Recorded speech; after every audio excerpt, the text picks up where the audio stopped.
नवी मुंबईतील भाजपाच्या पदाधिकारी कविता कटकधोण यांनी आगरी समाजाबद्दल केलेल्या वादग्रस्त विधानाचे तीव्र पडसाद उमटले आहेत.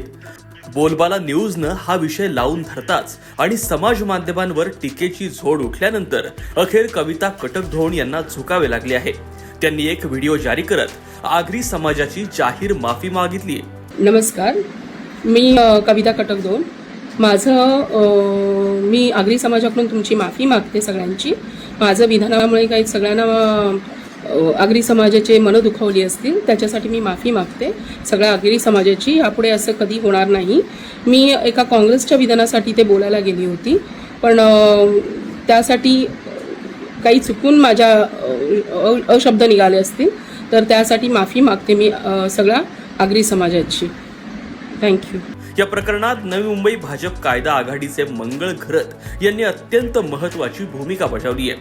पक्षाच्या पदाधिकाऱ्यानेच भूमिपुत्रांच्या विरोधात बोलणे हे पक्षासाठी आणि समाजासाठी घातक असल्याचं लक्षात येताच मंगळ घरत यांनी कविता कटकधोण यांची पुढील प्रकारे चांगलीच कानउघडणी केली आहे. आगरी समाजाबद्दल तुम्हाला काय माहिती आहे मॅडम? उचलली जीभ आणि लावली टाळ्याला. भाजपासारख्या जबाबदार पक्षाच्या पदावर बसून बेताल वक्तव्य बरे नाहीत. तुम्ही आगरी समाजाची माफी मागितलीच पाहिजे.